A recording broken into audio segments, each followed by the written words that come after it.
Bonjour à tous, j'espère que vous allez bien et bienvenue dans Horizon Auto, votre podcast qui fait un tour d'horizon complet sur les sujets qui font l'actualité au Maroc. Je vous rappelle que Horizon Auto est à retrouver sur R212, la web radio des Marocains du monde. C'est Ahmed Elouich avec vous et aujourd'hui j'ai le plaisir de recevoir sur notre plateau, tout spécialement installé au sein des studios de l'ODJ Media, la grande, la belle, flamboyante Saïda Ibrahimi. Saïda, salut, ça va? Salut, merci beaucoup. Merci de m'avoir invité. T'es pas stressé? Non, pas du tout. Entre nous. Oui, bien sûr. Avant que tu te présentes, je vais dire qui tu es, parce que je t'ai invité en tant que passionné et vraiment impliqué dans le sport automobile au Maroc. Ouais. Mais il faut rappeler que tu es championne de course automobile au Maroc dans les années 1990-2000. Tu es présidente du club Hamza, qui est une association sportive marocaine de sport automobile à Casablanca, c'est ça? Ouais. Tu es organisatrice de rallye, c'est comme ça qu'on s'est connus d'ailleurs depuis quelques années maintenant. Tu es présidente de la Commission nationale de la sécurité routière, c'est ça? Oui. Tu es présidente de l'association de la zone industrielle de Tetmelli. Oui. Tu es secrétaire générale de la FRMSA, donc la Fédération royale marocaine des sports automobiles. Oui. C'est ça? Tu es adhérente à la fondation Mohamed VI pour les champions. Oui. J'ai rien oublié? Non. Certainement petit truc, mais... Des petits trucs pas trop intéressants. Ouais, c'est déjà pas mal. Donc tu es un grand personnage incontournable dans le milieu du sport automobile marocain, mais pas que, aussi, je pense aussi dans les pays de la région. Oui, Tu es exactement. très connu dans la région, que ce soit dans le Maghreb ou au Moyen-Orient. Exactement. Mais voilà, je voudrais te laisser plus te présenter à nous de manière plus personnelle. D'accord. Donc je remercie déjà l'ODJ Media d'avoir accueilli pour me présenter, pour parler peut-être de mon parcours. Ouais. Donc je suis Saïda Ibrahimi, je suis natif d'Azrou. Oui. J'ai grandi à El Jadida. Ouais. J'ai 2 enfants, je suis mariée. Je suis une grande passionnée de l'automobile depuis mon jeune âge. Bon, j'ai conduit la bicyclette, la moto. Bien sûr. Et je suis aussi une grande sportive. J'ai fait le basketball avec le DIFA Hassani Jadidi. Ouais. Puis quand je suis venue à Casablanca pour continuer mes études, j'ai été au Wydad pour le basketball. Et donc, j'ai commencé ma carrière de course de voiture, c'est dans un rallye international qui a été organisé par la fédération en 1994. En 1994, il y a 30 ans. Oui, c'est la fédération royale marocaine qui l'a organisé. Et c'était un rallye féminin, 100% féminin. Il y avait beaucoup d'étrangères. Il y avait beaucoup de femmes talentueuses en conduite. Et donc, à ce moment-là, j'étais classée première. Donc, c'était la première fois que je participais à un rallye. C'était un rallye de régularité, de comptage de points. Quelle voiture? Avec une Peugeot 2 portes, 1,9 litre, une Peugeot 309. 309, d'accord. Ouais, c'était une voiture, une GTI. Ouais. C'était une voiture très puissante que j'avais aménagée de carénage, de roues 15 pouces. C'était une belle voiture. Et à ce moment-là, je travaillais chez Asban, le laboratoire Asban. Et j'avais une directrice qui m'est très chère, Khalida Asban. Elle est venue chez moi, elle m'a dit, écoute Saïda, sur l'Opinion, il y a un grand rallye qui va avoir lieu. C'est un rallye international. Tu avais découvert ça sur l'Opinion? C'est elle qui m'a fait, avec qui j'ai commencé ce rêve, parce que je ne pourrais pas le faire, parce que je ne lisais pas les journaux, je travaillais. Et donc, qu'est-ce que j'ai fait? Elle m'a dit, voilà, j'ai dit, il faut aller. Elle m'a dit, va te renseigner et reviens vers moi. Je me suis renseignée, j'ai trouvé que c'était 2000 dirhams par pilote. Il faut qu'il y ait une pilote, une copilote. Je suis venue chez elle, je lui ai dit, madame, il faut avoir 2 femmes et tout. Elle m'a dit, voilà, tu as mon assistante qui peut aller avec toi. Et donc, on s'est inscrite, on a représenté le Maroc et la société. Et on était classée première. D'accord, ça c'était le premier pas dans le sport automobile. Oui, premier pas. Et j'ai toujours le Grand Prix chez moi à la maison. En 1994, c'était le Grand Prix, le prix Somepi.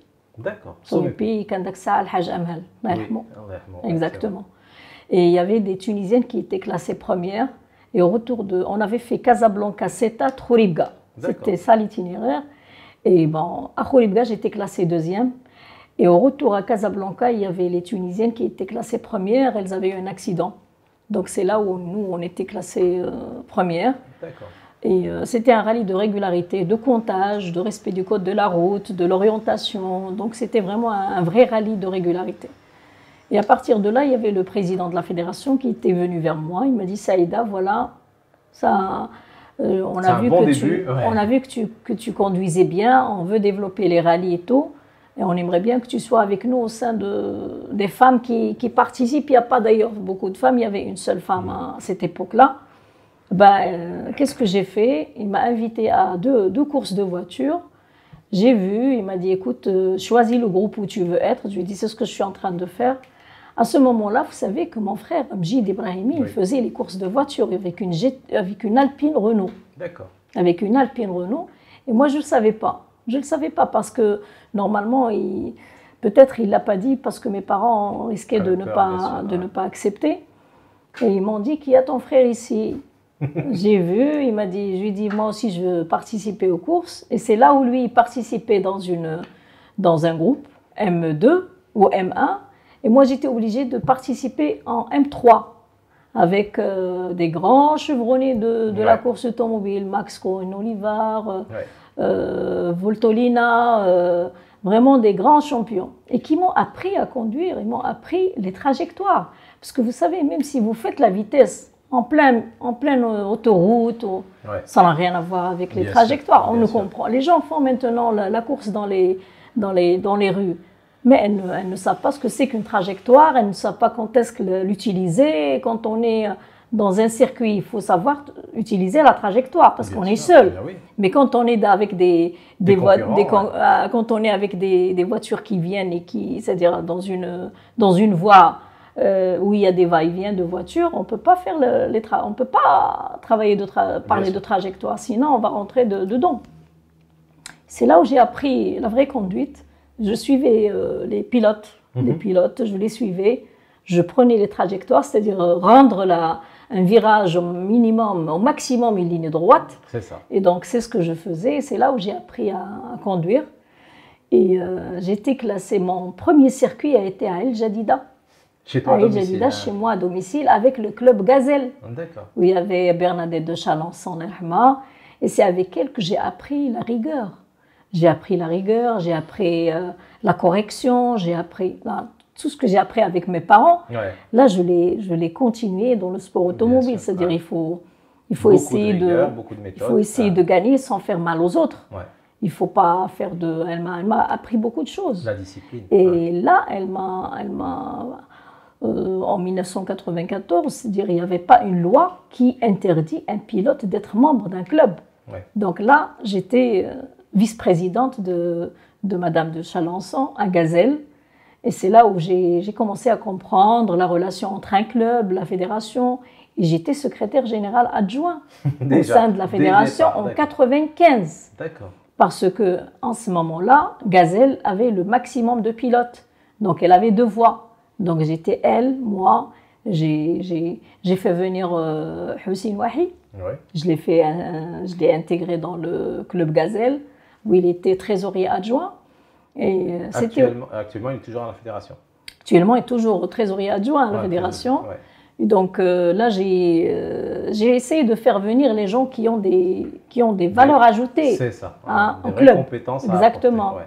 Donc Max, on était aussi membre, il y avait beaucoup de Français, mais on a appris beaucoup de choses pour le sport automobile. Et à partir de là, donc j'ai fait les courses de voitures en groupe avec le groupe M1. Avec quelle voiture? J'ai acheté une GT Turbo. Oui, toujours, je suis restée dans la dans la marque Renault. Pourquoi? Parce que j'ai cherché.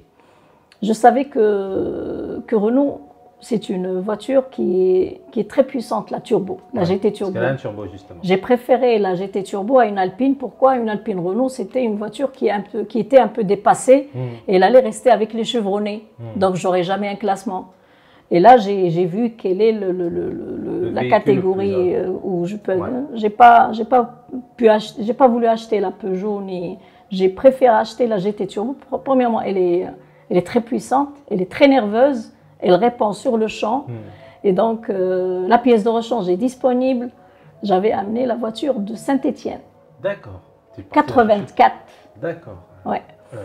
Et donc, j'ai commencé à participer dans un groupe où il y avait, c'était le M2. Ouais. Et le M2, on avait avec nous les Peugeot 1,9 litre.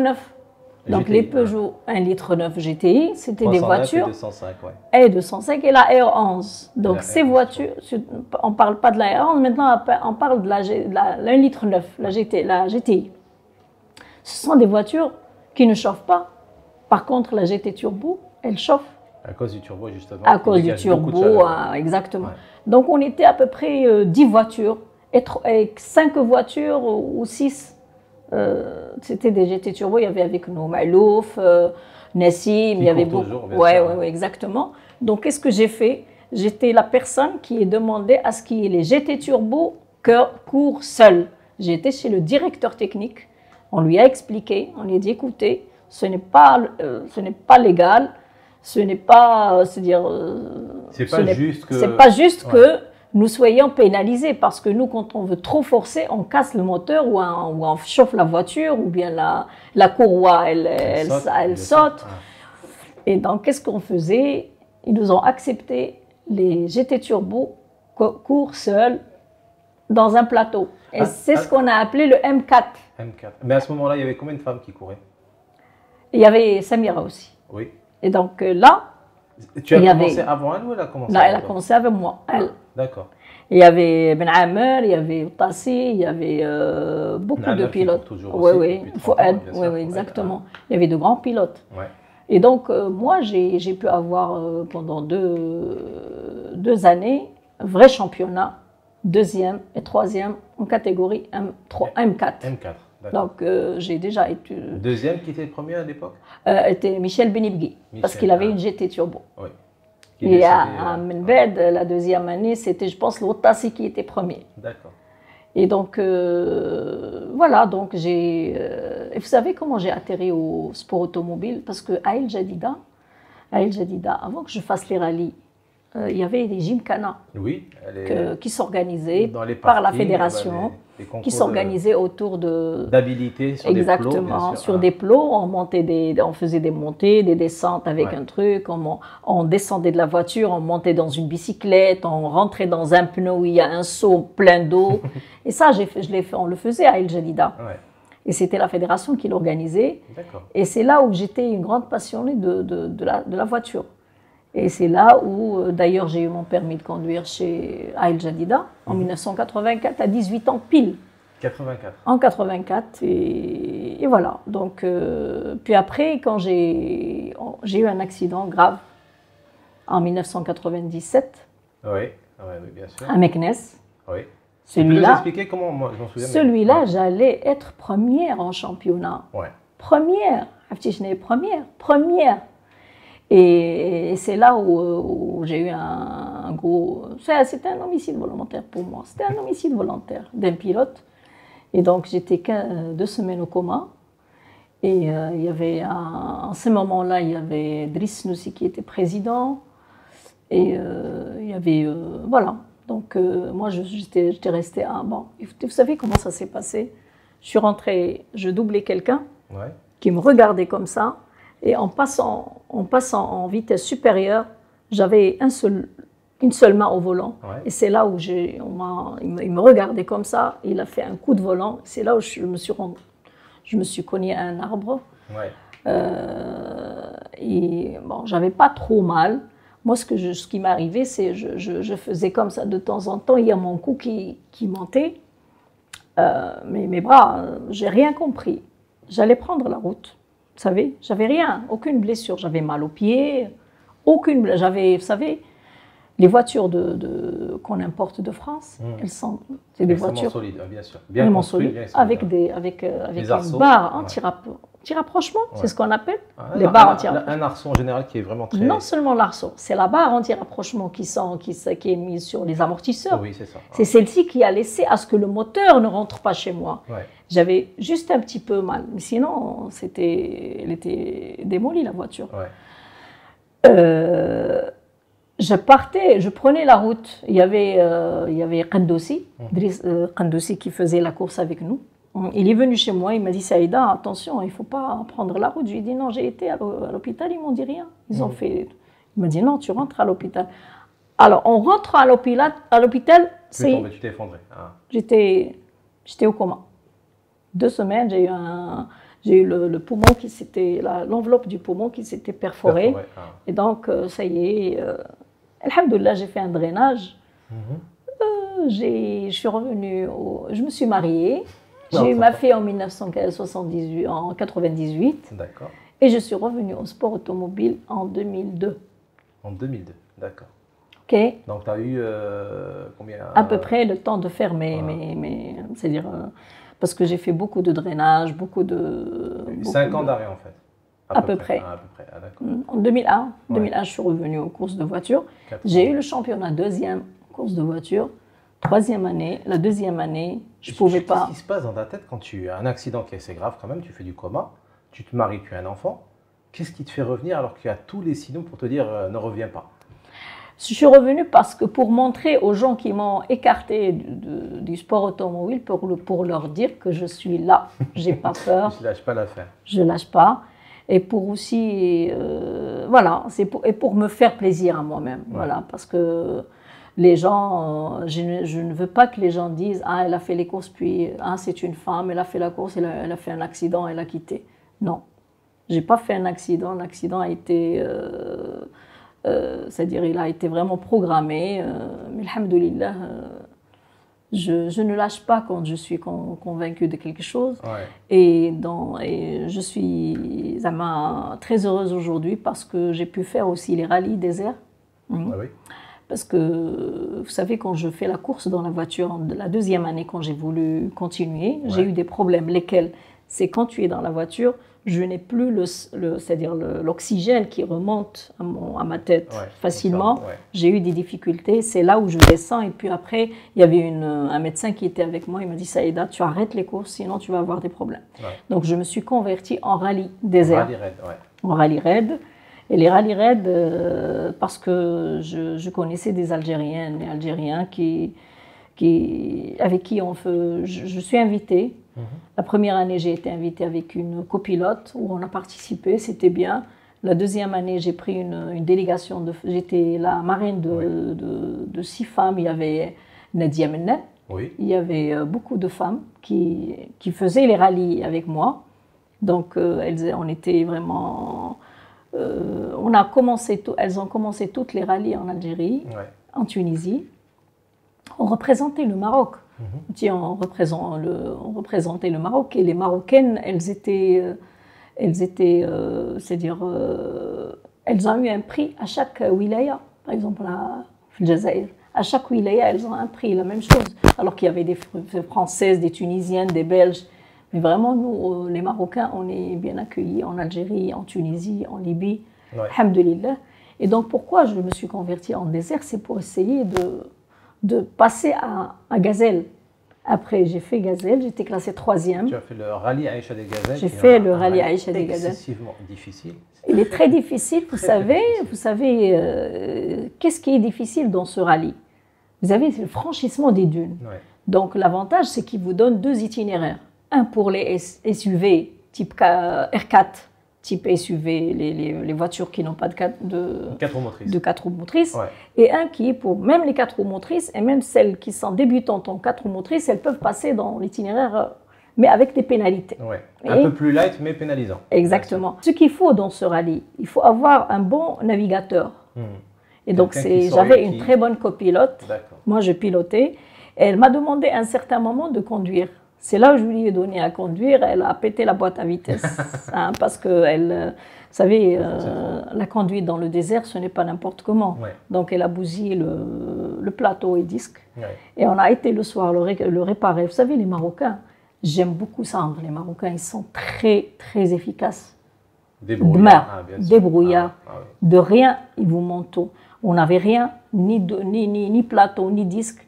Les mécanos de Merzouga, ils nous ont réparé la voiture en 4 heures.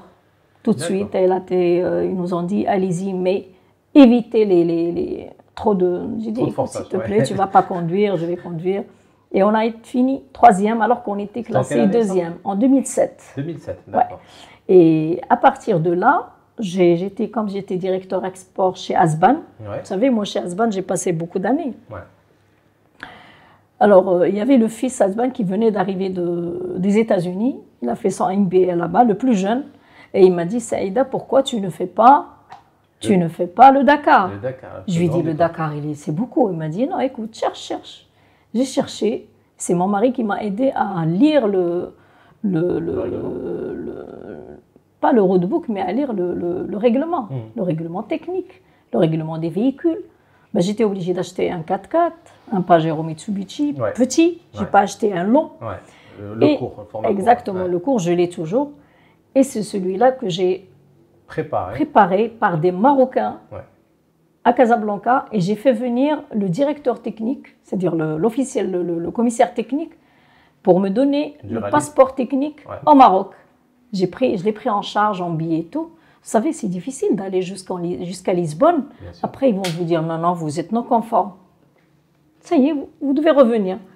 Kiradic, comment vous allez vous sentir alors que tout le monde sait qu'une Marocaine, pour la première fois, après 30 ans de passage du Dakar par le Maroc, aucun Marocain ni Marocaine n'a pu participer. Donc j'ai fait un gros challenge. Non seulement un Marocain participe, mais c'est une Marocaine. C'est une Marocaine et il y avait en ce moment-là 2 motards. Il y avait 2 motards. C'est-à-dire cette année-là, il y avait 4 Marocains sur le circuit. Quand on est arrivé à Lisbonne, c'était vraiment... 2008, on le rappelle, c'est une édition qui a été annulée en un moment pour des raisons de sécurité. Pour des problèmes de sécurité, mais moi je ne pense pas que c'est des problèmes de sécurité, c'est pour un petit peu ramener le truc vers l'Amérique du Sud. Parce que vous savez, l'Afrique, elle gagne beaucoup d'argent après pour le passage de ce rallye. Là, tout le monde est mobilisé, les hôtels, la bouffe, tout. C'est-à-dire vraiment, c'est un revenu qui est bon pour les Africains. Bien sûr, c'est un vrai projecteur sur des régions. Exactement. Pour le tourisme, bien sûr. Exactement. Donc, ils nous ont annoncé l'annulation du Dakar. Ça a été annulé au tout dernier moment. Le match a commencé, que vous avez dit, vous êtes monté jusqu'à Lisbonne. Ça départ de Lisbonne, c'est ça? Oui. Lisbonne-Dakar. On a fait l'Espagne, Lisbonne. On est arrivé au Mozambique. On a passé la nuit. Le lendemain, ma voiture, elle avait déjà son numéro prêt. Je l'ai. Elle avait son passeport prêt. Donc, tout était prêt. C'est-à-dire, j'avais même pas 5 minutes de passage parce que toute la visite technique a été faite au Maroc. Et on nous annonce l'annulation. On nous a annoncé, il y a une conférence de presse. Nous, on pensait qu'il y avait une conférence pour nous briefer sur le rallye et tout. Et les gens disent, il va être annulé. On n'a rien compris. Et il a été annulé, voilà. Et c'est là où moi j'avais beaucoup de problèmes, parce que les sponsors ne m'ont pas donné d'argent. Bien sûr. Ok. J'étais obligée de vendre 2 studios, un Gauthier. Ah d'accord. J'étais obligée de prendre un prêt de 250 000 dirhams. Ah oui, pour pouvoir payer les fournisseurs, beaucoup de choses. Les gens qui m'ont prêté de l'argent. Donc c'est une perte sèche pour toi. C'est une perte sèche, mais j'ai cogné une chose alhamdoulilah, dont je suis fière, c'est que 2 semaines avant le départ du Dakar, j'ai été contactée par le cabinet de notre roi Mohamed VI, et ils ont voulu m'aider. Moi, tout ce que je lui ai demandé, je lui ai dit, dans 2 semaines, je voyage. C'était Driss Shribi qui m'a contacté. J'ai dit, je veux la bénédiction d'El Sidna, et je voudrais qu'il s'occupe de mes enfants si jamais je meurs. Parce que vous savez, moi, je connais pas mal de jeunes, de pilotes de Dakar. Parce que quand j'ai été, avant que j'aille là-bas, je me suis renseignée sur le tout. J'appelais les gens, comment ça se passe.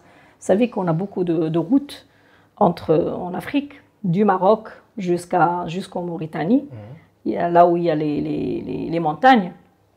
Vous avez une route, vous dites, elle est bonne.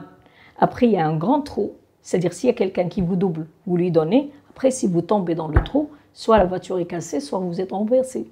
Donc je me disais, parce que quand il y a un véhicule qui arrive, vous le savez, on vous sonne, c'est-à-dire vous avez un voyant qui s'allume. Il faut préparer, c'est-à-dire plus fort que vous, il faut les laisser doubler. Il y avait ça. Il y avait un autre problème, c'est qu'ils ont dit que quand il y a un retard en arrivant à la frontière de la Mauritanie, le mur se ferme. Vous êtes obligé de revenir. Sinon, vous aurez des problèmes. Et d'accord. Il y a aussi une autre contrainte à laquelle j'avais peur. Je me disais, oh là, j'allais mourir. Je vous le jure que je me suis dit ça. Quand j'ai eu les confirmations, c'est-à-dire la veille du départ, je me suis renseignée avec les jeunes, on était ensemble, il y avait beaucoup d'Arabes qui étaient au team technique et tout. Et il y avait des jeunes qui m'ont dit, écoutez, évitez de ne pas tomber de la dune sur des pilotes, sur des motards, sur des véhicules. On ne voit pas. Exactement, exactement. Et tout ça, je me disais, je risque de tuer quelqu'un, je risque de me faire tuer. Et alhamdoulilah, bon, peut-être il a été annulé pour que je ne meure pas. Exactement. Je plaisante. Mais alhamdoulilah, moi j'ai gagné beaucoup par le fait que je sois une pilote de sport automobile. Bien sûr. Vous savez que j'ai été au sein de la fédération depuis 1995 à ce jour. Presque 30 ans, oui. Presque 30 ans. Et le problème que les autorités ne comprennent pas aujourd'hui, c'est qu'aujourd'hui, ce sport, il a besoin d'un circuit. Si on n'a pas de circuit, on ne peut pas développer le sport automobile. Vous savez qu'au niveau du karting, on a beaucoup de jeunes très talentueux. Mais le résultat aujourd'hui de Qatar qu'on a fait au MENA, mais nous sommes les meilleurs. Bien sûr, on en a parlé dans le podcast précédent avec Salman Hayoun qui t'a expliqué justement ses fils qui couraient justement. Nous sommes les meilleurs. Les Marocains sont les meilleurs en ce qui concerne la mécanique, en ce qui concerne le pilotage, en ce qui concerne... Nous avons tout aujourd'hui au Maroc. Mais j'espère qu'avant que je meure, que nous ayons un circuit, Inch'Allah. On a déjà 2. Oui, mais il faut qu'il y ait des circuits parce que aujourd'hui... Il y a, vous savez, il faut se mettre à la place aussi du promoteur. Il veut gagner de l'argent. Donc, c'est normal qu'il va vous louer un circuit. C'est normal. Mais on n'a pas quelque chose où il y a la majorité des pilotes, c'est au centre.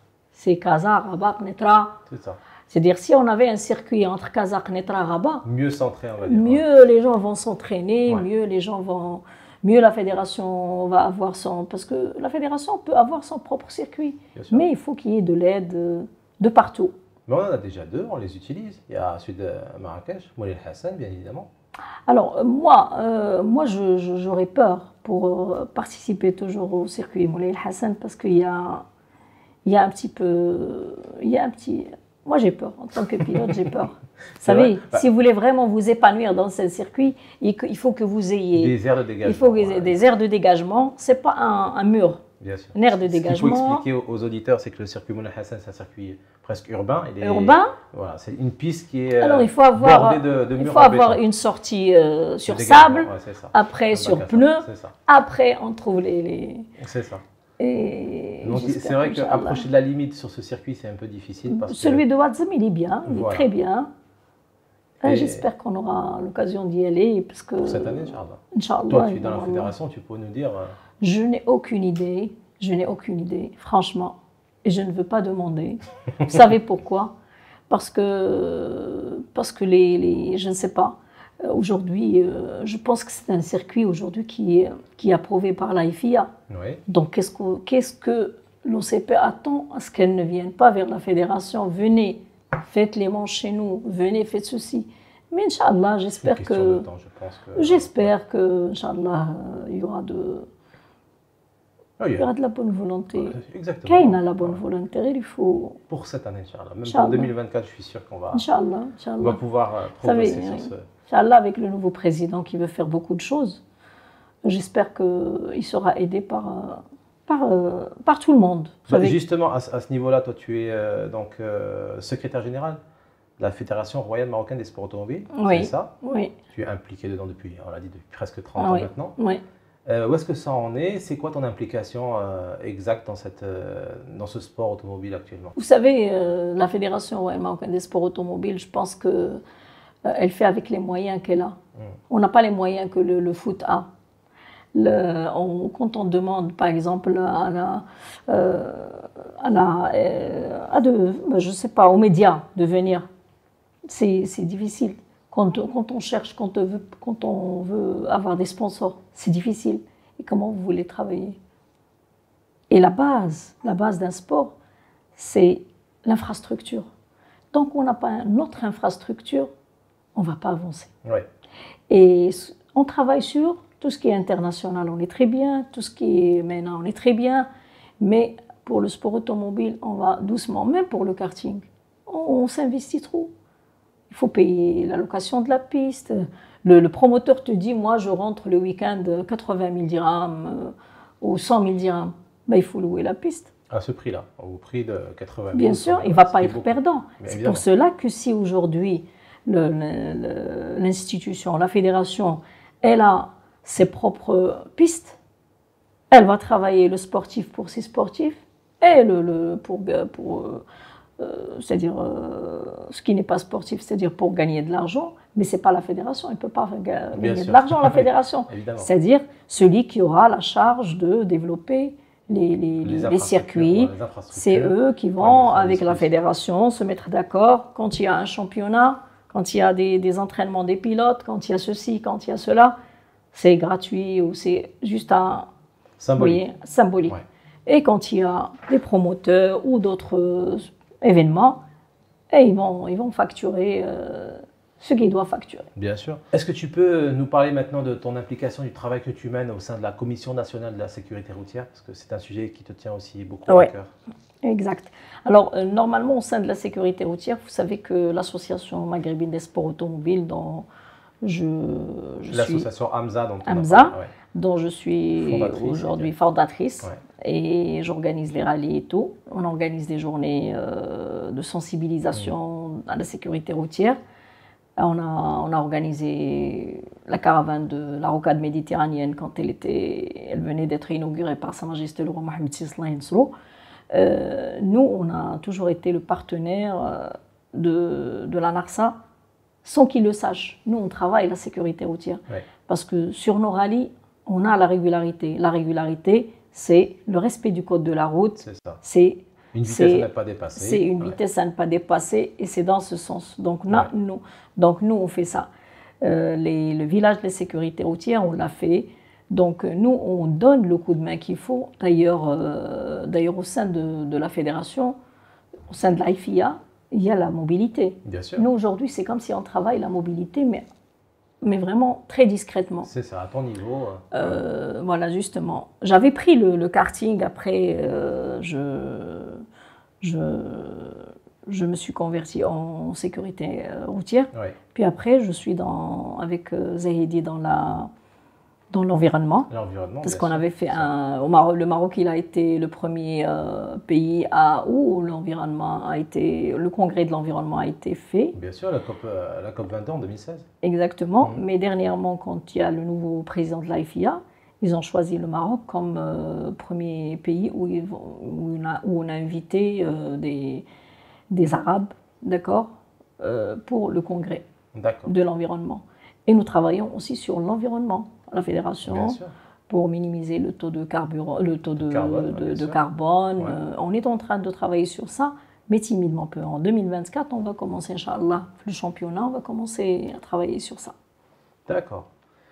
Et moi, je vais pour quasiment finir ce podcast, te demander, en tant que femme, comment tu as vécu ces 30 dernières années? Est-ce que ça a été facile en tant que femme de prendre part au sport automobile au Maroc? Tu as vu beaucoup de pilotes féminines défiler ces dernières années aussi. Je voudrais que tu nous donnes ton sentiment là-dessus. Et est-ce que c'est difficile pour une Marocaine d'évoluer en sport automobile au Maroc? Non, c'est pas difficile. Ce qui est difficile, c'est le financement. Bien ça sûr. Coûte cher. Le nerf de la guerre, bien sûr. Ça coûte cher. Le sport automobile coûte cher. Moi, je gagnais 60 000 dirhams par mois. J'avais mes biens de mes parents. Donc, j'ai tout... Tu as tout gaspillé dedans. Tout gaspillé. J'ai jamais eu de sponsoring. Ouais. Alhamdoulilah. Mais aujourd'hui, je pense que c'est le moment que la fédération et que les sponsors aient confiance aux au sport automobile. Ouais. Parce que le sport automobile aussi, ce n'est pas un sport qui est fait pour les riches. C'est un sport qui est fait pour les passionnés. C'est un sport populaire pour les passionnés aussi. Populaire. Ouais. Parce que le sport automobile, ce n'est pas la course de voiture.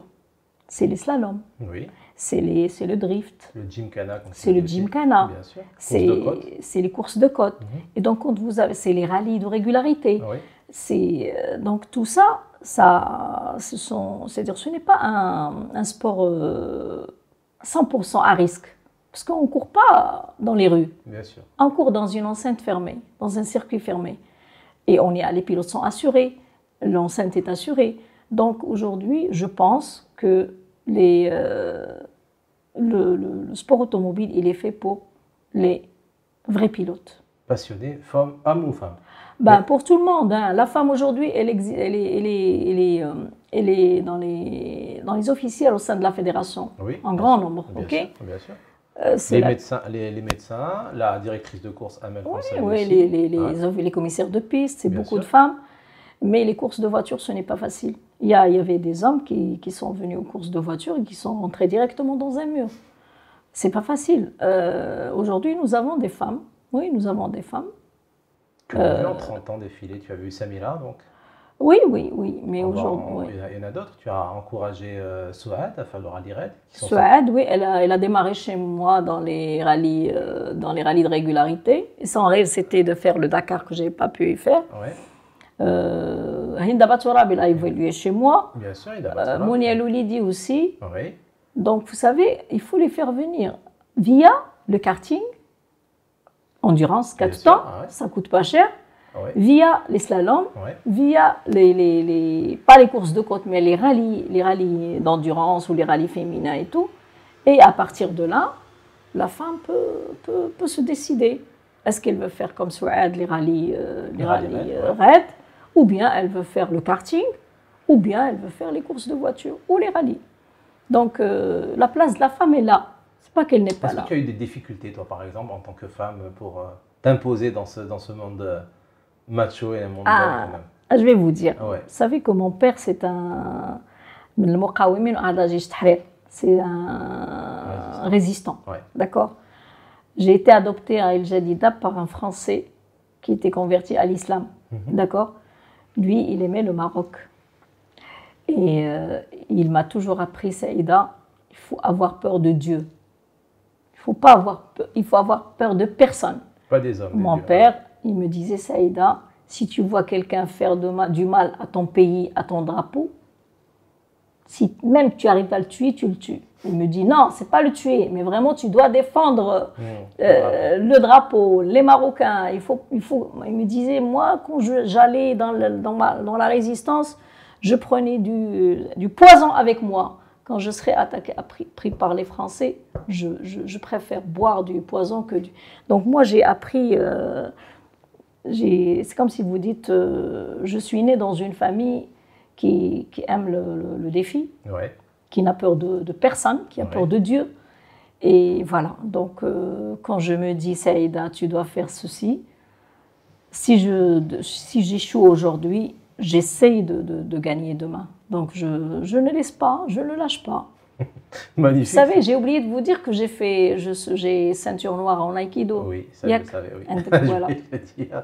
Un caractère bien trempé. Je te remercie infiniment, Saïda, de venir témoigner ici dans ce podcast de ton parcours, de la place de la femme dans le sport automobile et de ton travail de longue haleine que j'espère tu vas tenir encore pendant longtemps. Je suis ravi de te connaître et de te côtoyer au quotidien et de vivre ma passion pour l'automobile, le sport automobile à tes côtés aussi. Donc je voulais te dire avant de terminer, si tu veux passer un message, tu veux faire une dédicace, vas-y, c'est ton moment, fais-toi plaisir. Ma dédicace, c'est merci d'abord à l'OTJ Média qui m'a invité.